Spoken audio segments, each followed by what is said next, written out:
Durante mucho tiempo se ha predicado en las religiones occidentales que la Biblia es un libro sagrado, en el cual está consignada la palabra de Dios. Y de entrada encontramos la primera imprecisión, pues la Biblia no es un libro, es un compendio de libros. Libros que originalmente fueron escritos en hebreo, arameo y griego, escritos por diferentes autores y en diferentes tiempos. Se enseña con gran ahínco que la Biblia fue inspirada completamente por Dios, que es la verdad absoluta, que es infalible, que ninguna persona puede cuestionar lo que en ella está escrito, pues de hacerlo así es como ir en contra del mismísimo Dios y por supuesto quedar expuesto a su condenación. Y es que en diferentes ocasiones escuchamos a las personas decir que no entienden o no comprenden alguna cita bíblica por considerarla injusta, pero pensar de inmediato que si está allí escrita es porque así lo quiso Dios.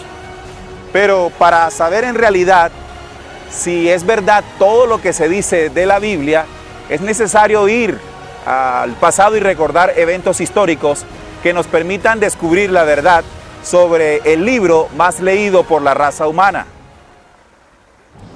La historia nos cuenta que el primer canon o compilación de libros oficiales se realizó en Egipto, en Alejandría, en el siglo II a.C., dominado en aquel entonces por Ptolomeo Filadelfo II, quien mandó a traducir a 60 versores hebreos estos textos originales, los textos antiguos que estaban escritos en el hebreo y en el arameo, y pasarlos o traducirlos al griego.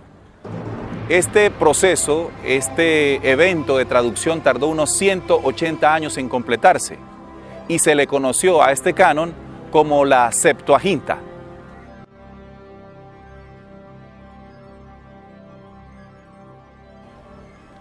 Dicha traducción manifiesta la primera intervención a los textos originales y probablemente cambiando con o sin intención elementos importantes de la Escritura. Los libros vinculados a la Septuaginta fueron la Torá, el libro de los Salmos, Ezequiel, Jeremías, así como los libros de los profetas mayores y los profetas menores. También el libro de Josué, Jueces, Reyes, el libro de Isaías, el libro de Daniel, los libros de los Macabeos, Sabiduría, Eclesiástico, Esther, Ruth, Eclesiastés, Lamentaciones y el Cantar de los Cantares. Cabe recordar que hasta lo mencionado aún no estaba escrito las enseñanzas entregadas por Jesús y sus discípulos. En esta línea de acontecimientos debemos referenciar la llegada de Jesús el Cristo, quien portando un mensaje poderoso, contenido en los Evangelios, Hechos de los Apóstoles, Cartas y Apocalipsis, contradijo en más de una oportunidad las enseñanzas de la ley mosaica consignadas en el Antiguo Testamento. Lo anterior es importante para recordar o conocer uno de los propósitos de la reunión conocida como el Sínodo Judío de Yamnia, realizada en Israel hacia el año 80 o 90 después de Cristo. En esta reunión, los principales representantes de la religión judía hicieron el segundo canon o canon hebreo o el Tanaj. En esta reunión y canon, los judíos, los representantes judíos, negaron conscientemente o rechazaron conscientemente todas las enseñanzas dejadas por el Cristo, por Jesús el Cristo, y además profecías relacionadas con él. Este canon hebreo significó el rechazo total de algunos libros de la Septuaginta, como Tobías, Judith, Sabiduría, Eclesiástico, Baruch, Macabeos, adiciones del libro de Esther y de Daniel, entre otros, que pasaron a conocerse como deuterocanónicos. Para los judíos, el Tanaj ha sido el primer canon oficial, hebreo, ¿no? O protocanónico.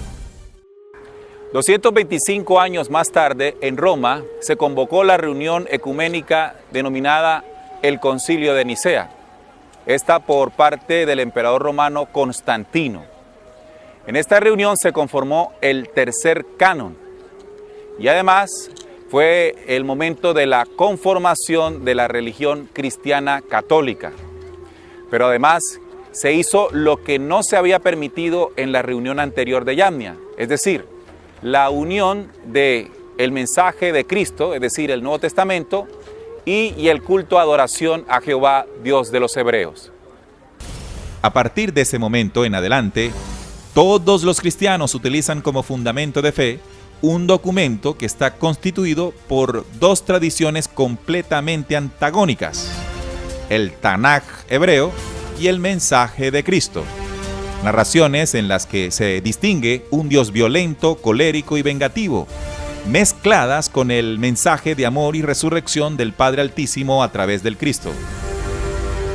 Mientras que el judaísmo sin desparpajo tiene absoluta claridad que Jesús ni Mesías ni profeta especial fue. Luego, en el siglo IV después de Cristo, Jerónimo de Estridón y por orden del Papa Dámaso, se tradujo la Biblia del griego al latín. Esta versión toma su nombre de la frase Vulgata Editio, edición divulgada. Esta segunda traducción al latín después de la Vetus Latina introdujo varios cambios conceptuales, pues Jerónimo expresó que la Vulgata era más fácil de entender y más exacta que sus predecesoras. Y para terminar se produjo la última reforma, esto en el siglo XIII después de Cristo, ordenada por el rey católico Alfonso el Sabio. Esta revisión de la Biblia introduce muchas lecturas que no se admiten en ningún manuscrito antiguo de la Vulgata, predominando y permitiendo la creación de la edición latina oficial, esa versión de la Biblia publicada por la Santa Sede para su uso en el rito romano contemporáneo. Varias traducciones realizadas durante muchos años por varias personas, que sin duda estuvieron influenciadas por mandatos políticos y propósitos religiosos. Todo esto nos hace pensar y preguntarnos si realmente hoy día tenemos en nuestras manos un libro que solo fue inspirado por Dios.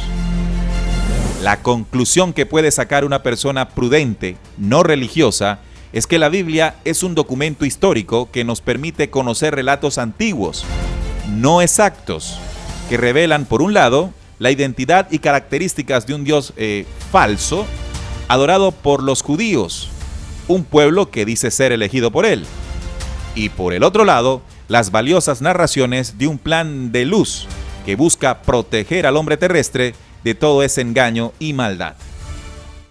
Leerla, por supuesto que sí, pero con la claridad que no es el documento sagrado e infalible que manipuló la religión,